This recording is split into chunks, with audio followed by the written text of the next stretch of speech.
What is up, guys? Welcome back to the channel. So today in this video we're going to talk about 9 mega cap stocks in this video.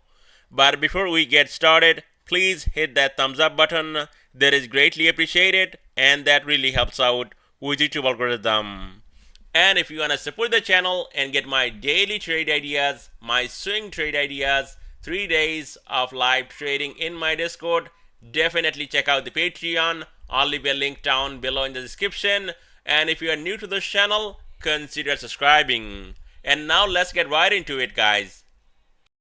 On Apple stock is down 2%, so fantastic on Apple stock, swinging those puts 175, and once again those are paying, and looks like they might be going over the money early as tomorrow. 175 puts that I got at 179, now trading at 175.49 at the closing, and the next stop and the next support down here around 173, and then 170, and then the gap below 167. Now to the upside, watch out for a move and possibly retesting 177 again. I mean, this is not bullish. This bearish engulfing candle on this daily chart, definitely not bullish. I mean, look at this one, look at this one, look at this one. You know, this sell-off can continue and Apple can come down to 173. I'm not saying it's going to happen tomorrow, but you cannot ignore something like this on Apple stock, a big bearish engulfing candle. So 173 and then 170 will be the next stop as a support on Apple. And to the upside, only Apple can break 177. It was holding all day pretty much right here and then finally came down. So 177 breaks, then you're going to see in the short term Apple getting up to 180. On Amazon, it's down 1.70%, and Amazon coming down to exactly this trend line and also 50 SMA around 135 and holding that as a support right at the closing. Also, this is not a bullish looking candle. We got a red big body bar right here on this candle, and that is bearish, guys. Amazon can dump below 135. In a quick trip, Amazon is going to fill this gap around 130, and that's why I wasn't planning to actually play Amazon today. Not anymore, now that Amazon was not able to actually come back and retest this breakout. This thing broke down and now looks like heading down to 130 or maybe even below 130 to fill this gap down here. So this is going to be a critical level to watch, 135. And to the upside, again, we tried today, look at this, 139.37. So 138 breaks, you're going to see 139 to 140. Until then, remain bearish on Amazon for more downside below 135. This gap fill definitely coming here on Amazon. On Google stock is down 3%. Now, I was live today in my Discord and I think quite a few people actually were asking about getting calls on Google. And I think I explained to you why I don't like buying calls on top.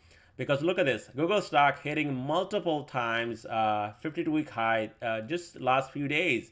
And that is why, I don't like to get calls right here. Now, yes, that was a support and Amazon kind of tricked me yesterday, but it was a small loss, 20%. And I did not play Amazon today and Google. Actually, I shorted Meta. So this one here was not on my playlist today. And as you can see, this is not bullish, guys. This is serious right here on Google stock. This bearish engulfing candle. Look at the last one from 135. This thing dipped all the way down to 128. So now we got a massive dump off. And now this thing could be coming down to at least I would say 131 to 130. And that is where Google stock will find some support. So far, this uptrend that was holding for a long time broken right here below 135. So watch out for a move back up to I would say 135.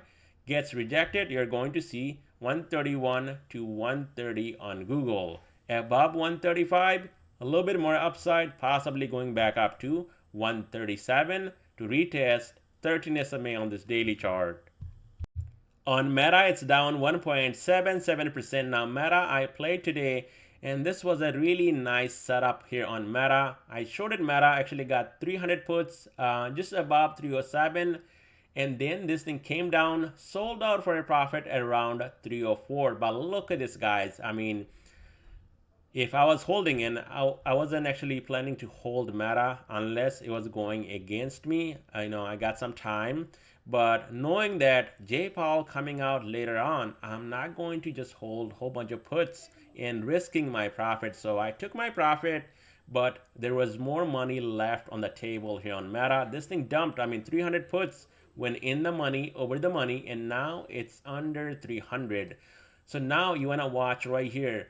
298.58 Meta breaks below that level, you're going to see immediately Meta coming down to 290 and possibly going lower down to 285. Above 300, Meta can possibly retest 305 and then 308 all the way up to 311. I mean, this one is down, but not that much considering, like Nvda, and then Apple was down also big, and I think Microsoft also down 2% or maybe even more. But I'm gonna look at it in a minute anyway. So on Meta, just watch these levels, especially 300 and right here 298.58. Below that, more downside down to 290, and above 305, 308, 311 possible on Meta.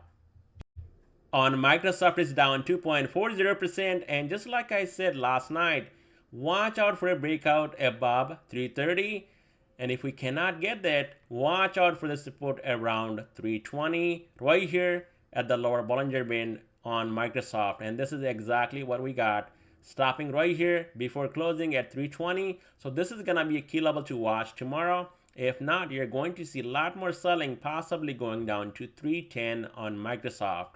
Now, it's also getting a bit oversold. I mean, if this thing actually cuts under lower Bollinger Band tomorrow, that would consider as an oversold, and you're going to see at least a bounce in the short term. I would say back up to maybe 325 to 326 on Microsoft. I'm not expecting a big move up to 330. I mean, that would be insane from here. And so far, if you look at it, exactly like I said last night, above 330, you're going to see more upside. And we actually got rejected from 330 today. So this thing was not able to break above 330, and now this rejection led to a massive sell-off, down $8 on the day almost, all the way down to 320. So keep that in mind tomorrow. If it cuts under 320, it's going to consider it as oversold, and we might see a little bit of upside in the short term. Watch those moves on 15-minute chart, and you can possibly catch a small relief rally to the upside. If this thing actually cuts under 320, that would be a great setup for tomorrow. On Tesla, stock is down 1.47%, and Tesla was up. It was rallying all over the place, almost hitting 274, going above 5-day moving average right here, 268.96, getting up to almost 274. But look at that rejection and coming down, and this cannot get any better. Support and resistance on Tesla, guys. Once again, landing on the support 262 and holding into closing. So this is gonna be key level. 262 gives up here on Tesla. Immediately you're going to see Tesla coming down and filling this gap right here, 256.52, and then there might be more downside if Tesla cannot hold right here at 256, which is also now in line with this red line, 50 SMA. To the upside, above 262, Tesla can move back up to 269 to 270, and then watch out for a move up to 278 to 283.54. On AMD, it's down 1.25%, and look at this big pop here on AMD, all the way up to almost 104, and then getting rejected by this 5-day moving average right here, and then crushing down and closing right at the support 100.